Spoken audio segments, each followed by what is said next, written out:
My name is Briar Callahan, and I never thought I'd be plotting revenge against my mother-in-law. But life has a way of throwing curveballs, doesn't it? To new beginnings. I clinked my champagne flute against Kellen's, grinning as we stood in the empty living room of our first home. The hardwood floors gleamed, and sunlight streamed through the bay windows, painting everything in a golden glow. Kellen wrapped his arm around my waist, pulling me close. "Can you believe it, babe? We did it." I leaned into him, savoring the moment. After years of saving and dreaming, we finally had a place to call our own. No more cramped apartments or nosy neighbors. Just us, building our future together. The doorbell rang, shattering our peaceful bubble. Who could that be? I frowned. We haven't even told anyone our new address yet. Kellen shrugged. Maybe it's a welcome wagon or something? I opened the door, and my stomach dropped. There, on our brand new welcome mat, stood Marjorie, Kellen's mother, surrounded by a mountain of luggage. Surprise. She beamed, pushing past me into the house. "Oh, isn't this lovely? A bit small, but we'll make do." I blinked, struggling to process what was happening. "Marjorie, what are you doing here?" Kellen appeared beside me, his face a mix of confusion and concern. "Mom, is everything okay?" Marjorie's smile faltered, and she dabbed at her eyes with a handkerchief. "Oh, my dears, I'm afraid I have some terrible news. I've lost my house." "What?" Kellen exclaimed. "How?" She launched into a sob story about unexpected debts and predatory lenders. I listened with growing unease, something about her tale not quite adding up. "I hate to impose," Marjorie sniffled, "but I have nowhere else to go. I was hoping maybe I could stay here, just until I get back on my feet." Kellen immediately moved to comfort her. "Of course, Mom. We'll figure something out." I cleared my throat. "Kellen, can I talk to you for a second? In private." We stepped into the kitchen, and I lowered my voice. "Don't you think this is a little "Convenient?" She shows up unannounced on the day we move in." He frowned. "What are you implying?" "She's my mother, Briar. She needs our help." "I know, but what?" His tone sharpened. "We can't just turn her away." I sighed, knowing I was fighting a losing battle. "You're right. "I'm sorry." It's just, this is supposed to be our fresh start." Kellen's expression softened. He cupped my face in his hands. "It still is. We'll make it work, okay? I promise." I nodded, trying to ignore the knot forming in my stomach. We returned to the living room, where Marjorie was already making herself at home, rearranging our carefully chosen throw pillows. "So," she chirped, "which room is mine?" Kellen and I exchanged glances. We haven't really set up the guest room yet," I said. "But we can get an air mattress for now." Marjorie's lips pursed. "An air mattress? At my age? Really, Briar, I expected better from you." I bit my tongue, reminding myself that this was temporary, just until she got back on her feet. How long could that possibly take? As it turned out, longer than I ever could have imagined. What started as a few days turned into weeks, then months. Marjorie's presence seeped into every corner of our lives, her criticisms and manipulations a constant undercurrent. I tried to be patient, to be understanding. But with each passing day, I felt the dream of our perfect life slipping further away. And as I watched Marjorie work her magic on Kellen, twisting him around her little finger, I knew something had to give. Little did I know, this was only the beginning of a war I never asked for, but one I was determined to win. I woke to the sound of Marjorie's shrill voice echoing through our once peaceful home. "Kellen, darling, have you seen my reading glasses? I swear I left them right here on the coffee table." Groaning, I buried my face in the pillow. It had been 3 weeks since Marjorie's unexpected arrival, and each day felt like an eternity. I glanced at the clock, 6:30 a.m. on a Saturday. "I'll help you look, Mom," Kellen's muffled voice came from the hallway. I dragged myself out of bed, knowing any chance of sleeping in was gone. In the kitchen, I found Marjorie rifling through drawers while Kellen searched behind couch cushions. "Good morning," I mumbled, reaching for the coffee pot. Marjorie's eyes narrowed. Oh, Briar. I didn't realize you were up. I hope we didn't wake you with all the commotion. It's fine, I lied, forcing a smile. How about some breakfast? Actually, Marjorie sniffed. I was thinking we could go out for brunch. There's this lovely little place downtown I've been dying to try. I hesitated. We were planning to repaint the guest room today, remember? Oh, that old thing? Marjorie waved dismissively. It can wait. Family time is more important, isn't it, Kellen? Kellen looked torn. Well, we did promise to get it done this weekend. But your mother wants to spend time with us, I said, unable to keep the edge from my voice. Surely that takes precedence. Marjorie's lips curled into a triumphant smile. See? Briar understands. Now let me just freshen up and we'll be on our way. As soon as she left the room, I turned to Kellen. We can't keep doing this.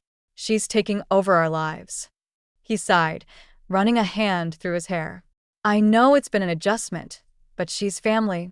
We have to support her. And what about supporting each other? I countered. When was the last time we had a moment alone? Before Kellen could respond, Marjorie reappeared, her face plastered with a saccharine smile. Ready to go, dears?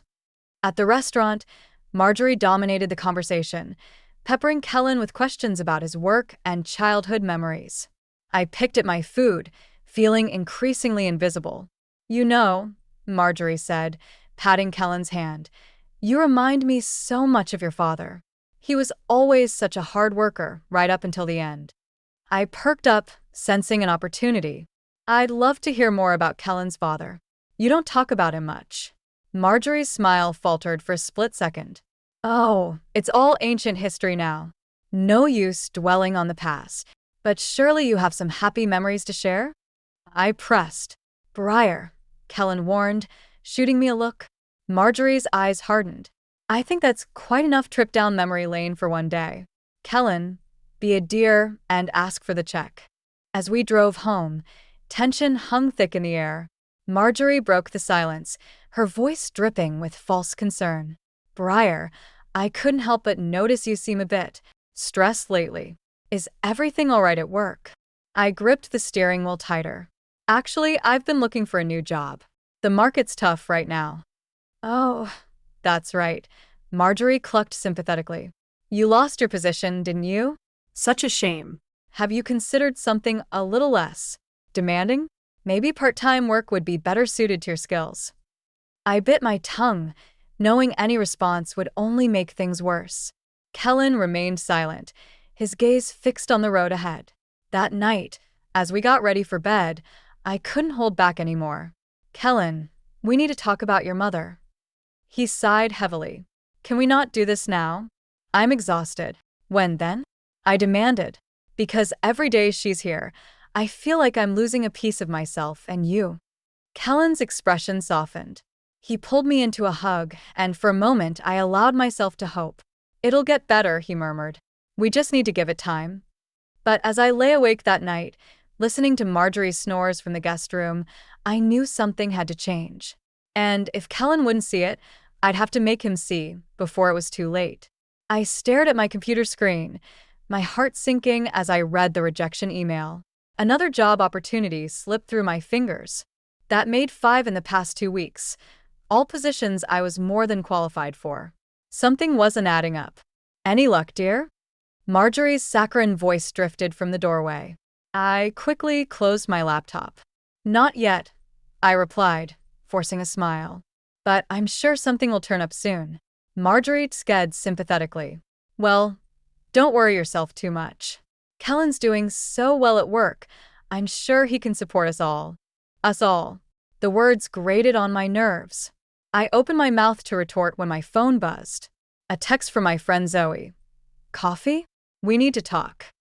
An hour later, I sat across from Zoe in our favorite cafe, clutching a latte like a lifeline. Briar, I didn't want to say anything until I was sure, Zoe began, her expression grave. But I overheard Marjorie on the phone yesterday. She was talking to someone about your job applications. My blood ran cold. What do you mean? Zoe leaned in, lowering her voice. She was bragging about how she'd been calling your potential employers, posing as a reference. Saying awful things about you, Briar. Sabotaging your chances. The world tilted on its axis. Suddenly, everything made sense. The string of rejections, Marjorie's false sympathy, her comments about Kellen supporting us all. I'm going to kill her, I growled, my hands shaking with rage. Zoe grabbed my arm. Whoa, slow down. You need to talk to Kellen first. Make him see what's really going on. I nodded, my mind racing. You're right. This ends now. Back at home, I found Kellen in the kitchen, Marjorie hovering nearby as always. We need to talk, I said, my voice steely. Alone. Marjorie's eyes narrowed, but Kellen nodded, following me to our bedroom. I closed the door and took a deep breath. Your mother has been sabotaging my job search, I said, the words tumbling out. She's been calling potential employers, lying about me, making sure I don't get hired. Kellen's face clouded with disbelief. Briar, that's a serious accusation. Are you sure? Zoe overheard her bragging about it on the phone. I insisted. Think about it, Kellen. How else do you explain all these rejections? He ran a hand through his hair, conflicted. But why would she do that? To keep me dependent, to drive a wedge between us, I said, my voice breaking. Kellen, I can't do this anymore. Something has to change. His expression hardened. What are you saying? I took a deep breath, steeling myself. I'm saying it's time for Marjorie to leave. If she doesn't go, I will. Kellen's eyes widened in shock. You can't be serious. She's my mother, Briar. We can't just throw her out on the street. And I'm your wife. I shot back. Don't I matter? Don't we matter? Before Kellen could respond, the door burst open. Marjorie stood there, her face a mask of hurt and indignation. I heard everything, she said, her voice trembling. How could you, Briar? After all I've done for this family? Kellen turned to his mother, his expression torn. Mom, is it true? Have you been interfering with Briar's job search? Marjorie's eyes welled with tears. Of course not. How could you even think such a thing? I've only ever wanted what's best for both of you. She's lying, I hissed, but Marjorie was on a roll. I've tried so hard to fit in, to be helpful, she wailed. And this is how you repay me? By trying to turn my own son against me. Kellen looked between us, clearly overwhelmed. I think we all need to calm down, and… No, I interrupted, my patience finally snapping. I'm done calming down. I'm done pretending everything's fine when it's not. Kellen, you need to choose. Right now. It's her or me. The silence that followed was deafening. Marjorie's sobs filled the air as Kellen stood frozen, caught between the two women in his life. In that moment, I realized I might have just made the biggest mistake of my life. But as I looked at Marjorie's triumphant smirk hidden behind her handkerchief, I knew I couldn't back down now. The battle lines were drawn, and I was ready for war. The tension in our house was unbearable.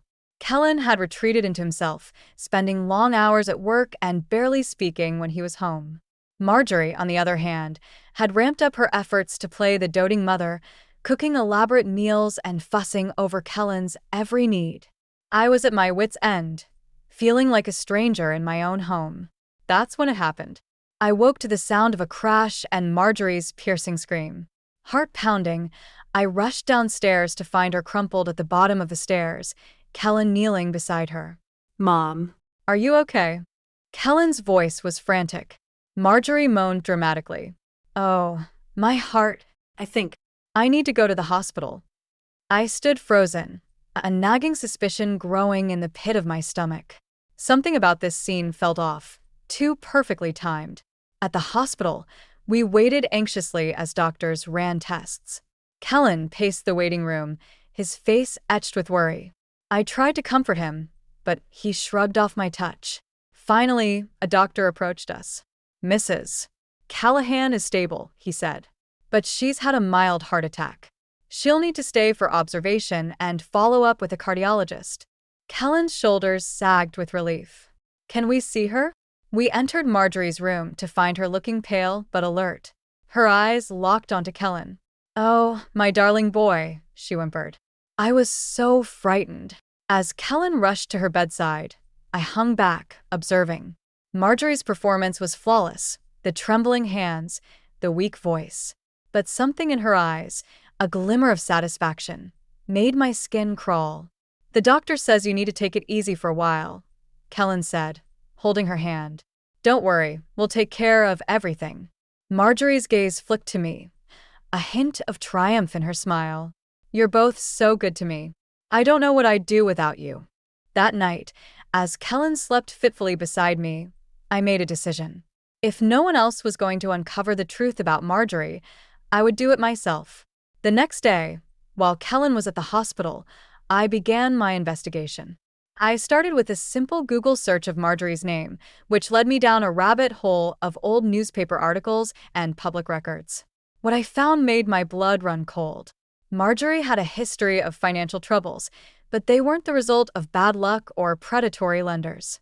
She had been sued multiple times for fraud and embezzlement. And her late husband, Kellen's father, had died under mysterious circumstances, right after changing his life insurance policy to name Marjorie as the sole beneficiary. I was so engrossed in my research that I didn't hear Kellen come home.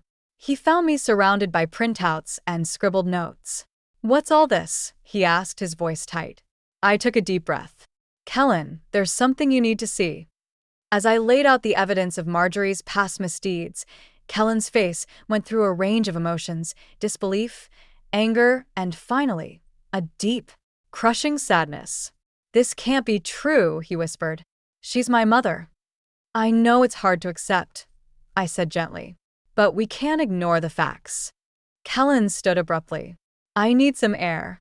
As the front door slammed behind him, my phone buzzed. A text from an unknown number.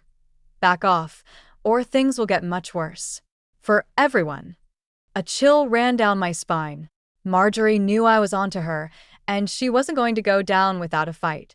That night, as I lay awake listening to Kellen's restless tossing and turning, I realized we had reached a point of no return. The truth about Marjorie was out there, waiting to be fully uncovered. But at what cost to my marriage, to the life Kellen and I had built together? I closed my eyes, steeling myself for the battle ahead. Whatever Marjorie had planned, I would be ready. The stakes were too high to back down now. The morning after my late-night discovery, I woke to an empty bed. Kellen had left early for work, avoiding another confrontation. I couldn't blame him. The truth about his mother was a bitter pill to swallow. I spent the day digging deeper into Marjorie's past, following every lead I could find. By afternoon, I had uncovered a trail of financial irregularities that made my head spin. But the real bombshell came when I stumbled upon records of multiple bank accounts in Marjorie's name, all opened within weeks of her husband's death. My hands shook as I scrolled through the transaction history. Deposits totaling over $1 million, far more than Marjorie had ever claimed to have. And the source? Life insurance payouts. "Oh my God," I whispered, the pieces finally falling into place. Marjorie wasn't destitute. She was sitting on a fortune while playing the penniless widow. I was so engrossed in my findings that I didn't hear the front door open. Marjorie's voice made me jump. "What are you up to, dear?" she asked, her tones sickly sweet. I slammed my laptop shut. "Just job hunting," I lied, my heart racing. Marjorie's eyes narrowed. "Still no luck?" Such a shame. I was thinking, perhaps it's time you considered a different path. Kellen makes more than enough to support us both. The implication in her words was clear. She wanted me out of the picture, financially dependent and powerless. I forced a smile. "I appreciate your concern, Marjorie, but I'm not giving up just yet." She patted my hand, her grip just a little too tight. "Of course, dear. Just remember, family comes first." As she left the room, I let out a shaky breath. The threat in her words was unmistakable. I had to act fast. That evening, I cornered Kellen in our bedroom. "We need to talk about your mother," I said, my voice firm. He sighed, shoulders slumping. "Briar, please. Not this again." "Just hear me out," I pleaded. I laid out everything I'd found: the hidden bank accounts, the life insurance money, the pattern of deceit stretching back years. Kellen listened in stunned silence, his face growing paler with each revelation. When I finished, he sat heavily on the bed, head in his hands. "I can't believe this," he murmured. "All these years. She lied to me about everything." I sat beside him, taking his hand. "I'm so sorry, Kellen. I know how much this hurts." He looked up, his eyes filled with a mix of pain and anger. "What do we do now?" Before I could answer, a scream echoed through the house. We rushed downstairs to find Marjorie sprawled on the kitchen floor, clutching her chest. "My heart," she gasped. "Call an ambulance." Kellen immediately reached for his phone, but I grabbed his arm. "Wait," I hissed. "Think about it. This is exactly what she did last time when she felt cornered." He hesitated, torn between concern and suspicion.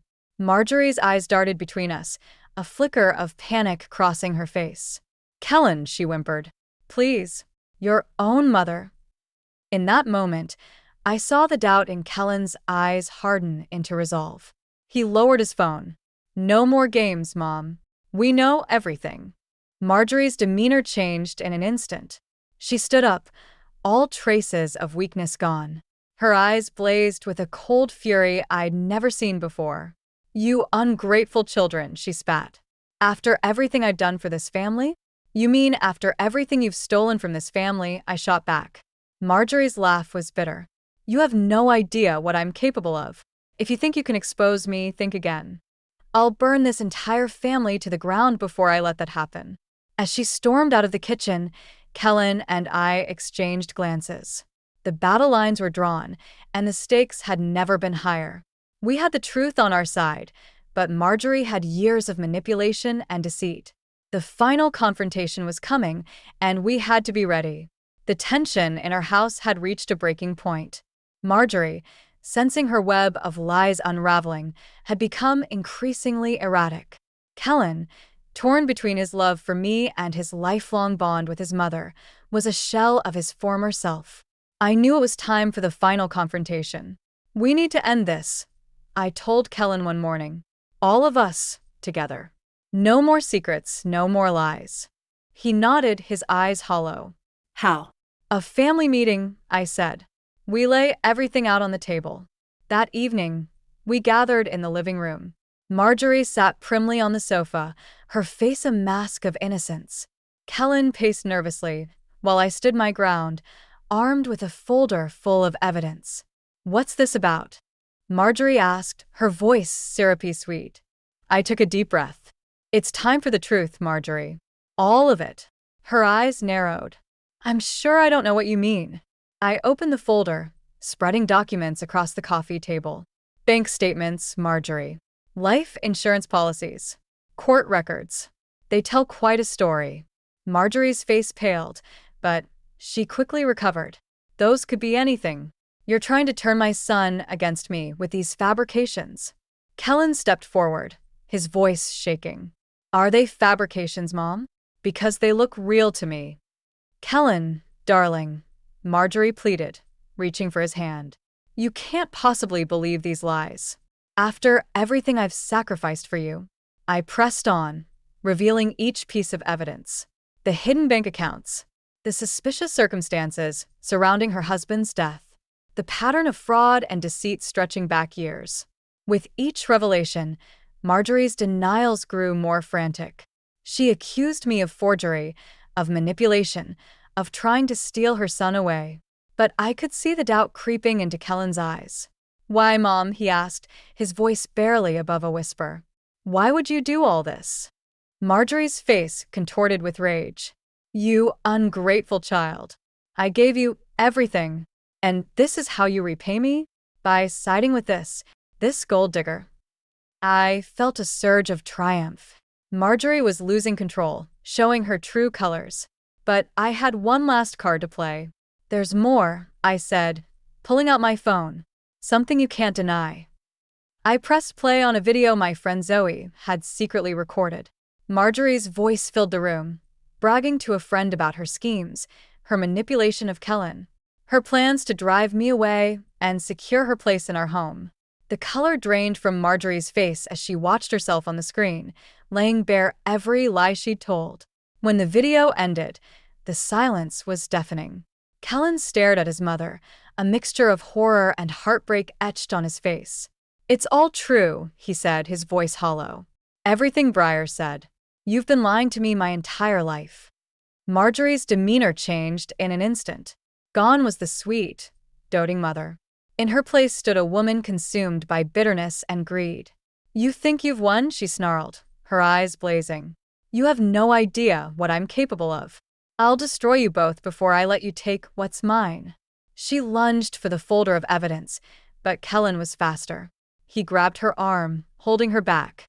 "It's over, Mom," he said, his voice firm. "No more lies. No more manipulation."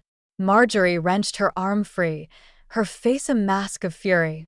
"This isn't over," she hissed. "You'll regret this, both of you." She stormed out of the room, leaving Kellen and me in stunned silence. As the front door slammed, I turned to Kellen, unsure of what to say. But before I could speak, he pulled me into a tight embrace. "I'm so sorry," he whispered, his voice choked with emotion. "For doubting you, for not seeing the truth sooner." I held him close, feeling the tension of the past months finally start to ebb away. But as we stood there, I couldn't shake the feeling that Marjorie's final threat wasn't empty. This battle was won, but the war wasn't over yet. The morning after our confrontation with Marjorie, Kellen and I woke to an eerie silence. The guest room was empty, Marjorie's belongings gone. For a moment, I dared to hope it was over. Then my phone buzzed with a text from an unknown number. "You'll pay for this. Both of you." Kellen's face paled as I showed him the message. "We need to do something," he said, his voice tight with worry. "She won't stop until she's destroyed everything." I nodded, a plan already forming in my mind. "It's time we took this to the authorities. We have enough evidence to press charges." As we prepared to leave for the police station, a frantic knock at the door startled us. It was our neighbor, Mrs. Chun, looking panicked. "There's a woman outside," she gasped. "She's pouring something all over your car." We rushed outside to find Marjorie, wild-eyed and disheveled, emptying a gas can onto Kellen's car. The acrid smell of gasoline filled the air. "Mom," Kellen shouted, horrified. "What are you doing?" Marjorie whirled to face us, a manic grin on her face. "Teaching you both a lesson," she snarled, pulling out a lighter. Time seemed to slow. I saw the flame flicker to life, saw Marjorie's arm begin to move. Without thinking, I lunged forward, tackling her to the ground. The lighter flew from her hand, skittering across the pavement. Kellen was there in an instant, restraining his mother as she thrashed and screamed. "Let me go. You ungrateful brats. I'll see you both ruined." Sirens wailed in the distance, Mrs. Chin must have called the police. As officers arrived on the scene, the full weight of what had just happened hit me. Marjorie had tried to destroy our property, possibly harm us. This was no longer just about money or manipulation. This was dangerous. At the police station, Kellen and I gave our statements, presenting all the evidence we had gathered. Marjorie, for her part, had retreated into stony silence, refusing to speak without a lawyer present. As we waited for news, Kellen turned to me, his eyes filled with a mix of pain and determination. "I want to press charges," he said quietly. "For everything. The fraud, the attempted arson, all of it." I squeezed his hand, knowing how difficult this decision was for him. "Are you sure?" He nodded. "It's the only way to make sure she can't hurt anyone else. And I want to try to reclaim my father's inheritance. It was never hers to take." A detective approached us, her expression grave. "We've reviewed your evidence and statements," she said. "We're charging Marjorie Callahan with multiple counts of fraud, attempted arson, and threatening behavior. Given her actions and the risk she poses, she'll be held without bail pending trial." Relief washed over me, but it was tempered by the sadness in Kellen's eyes. This was his mother, after all, no matter what she had done. As we prepared to leave, an officer escorted Marjorie past us in handcuffs. She stopped, her eyes locking onto Kellen's. How could you do this to your own mother? She hissed. After everything I've sacrificed for you? Kellen stood tall, his voice steady. You sacrificed nothing, Mom. You only took. From Dad, from me, from everyone around you. It stops now. For a moment, I saw something flicker in Marjorie's eyes, a hint of the mother Kellen must have once known. But it vanished as quickly as it appeared, replaced by cold fury. This isn't over, she spat as the officer led her away. You haven't seen the last of me. As we watched her disappear down the hallway, Kellen sagged against me, the weight of everything finally hitting him. I held him close, knowing that while this chapter was closing, the road to healing would be long. Let's go home, I whispered. We have a lot to figure out. Kellen nodded, straightening up. As we walked out of the police station, hand in hand, I felt a glimmer of hope. The worst was over. Now, we could start rebuilding our lives, our relationship, and the future we had always dreamed of. 6 months after Marjorie's arrest, Kellen and I stood in the empty living room of our new home.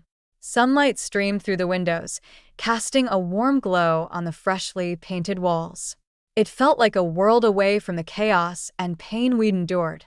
Ready? Kellen asked, a small smile playing on his lips. I nodded, taking his hand. Ready. We walked out onto the porch, where a small group of friends and family had gathered. Zoe was there, along with Mrs. Chun and a few of our closest confidants who had supported us through the ordeal. Kellen cleared his throat. Thank you all for coming. We wanted to share this moment with the people who stood by us during the darkest times. I squeezed his hand, feeling a surge of love and gratitude. This house represents a new chapter for us, a fresh start, free from the shadows of the past. As we chatted and gave tours of the house, I couldn't help but reflect on the journey that had brought us here. The legal battle with Marjorie had been grueling, but ultimately successful. Kellen had reclaimed a significant portion of his father's estate, and Marjorie was serving time for her crimes. Later that evening, as our guests departed, Kellen and I sat on the porch swing, watching the sunset. I got a letter from Mom today, Kellen said quietly. I tensed. What did it say? He sighed, running a hand through his hair. She's different. The psychologist at the prison says she's making progress, acknowledging her actions, showing remorse. I nodded, unsure how to respond. The wounds were still fresh, the trust shattered. I'm not ready to forgive her, Kellen continued. I don't know if I ever will be, but I think I understand her a little better now. The fear, the desperation that drove her. I leaned my head on his shoulder. You have a big heart, Kellen. It's one of the things I love most about you. He kissed the top of my head. I couldn't have gotten through this without you, you know. Your strength, your determination. You saved us. We saved each other, I corrected gently. We sat in comfortable silence for a while, watching as the first stars appeared in the darkening sky. Oh, I said, suddenly remembering. I have some news. Kellen turned to me, eyebrow raised. Good news, I hope? I took a deep breath, a smile spreading across my face. Remember that job interview I had last week? The one at the nonprofit. He nodded eagerly. I got it. I beamed. I start next month. Kellen hooped, pulling me into a tight embrace. That's incredible. I'm so proud of you, Briar. As we celebrated, I felt a weight I hadn't even realized I was carrying lift from my shoulders. After months of uncertainty and struggle, things were finally falling into place. Actually, I said, my heart racing with excitement and nerves, I have one more piece of news. Kellen looked at me curiously. I took his hand, placing it gently on my stomach. We're going to have a baby. His eyes widened, a mix of shock and joy crossing his face. Are you serious? We're going to be parents. I nodded, happy tears welling in my eyes. Kellen pulled me close, laughing and crying at the same time. As we held each other, I thought about the journey ahead. There would be challenges, of course. The scars from Marjorie's betrayal wouldn't fade overnight. But we had weathered the storm together, emerging stronger and more united than ever. Looking out at our new neighborhood, With Kellen's arms around me and the promise of new life growing inside me, I felt a profound sense of peace. We had faced the darkness and come out the other side. Whatever the future held, we would face it together. To new beginnings, Kellen whispered, echoing the words we'd spoken so long ago on that first night in our old house. I smiled, kissing him softly. To new beginnings and to the family we're building the right way. As night fell, we sat there, wrapped in each other's arms, looking forward to the bright future ahead. The past couldn't be changed, but the future was ours to shape. And with love, trust, and determination, I knew we could overcome anything life threw our way.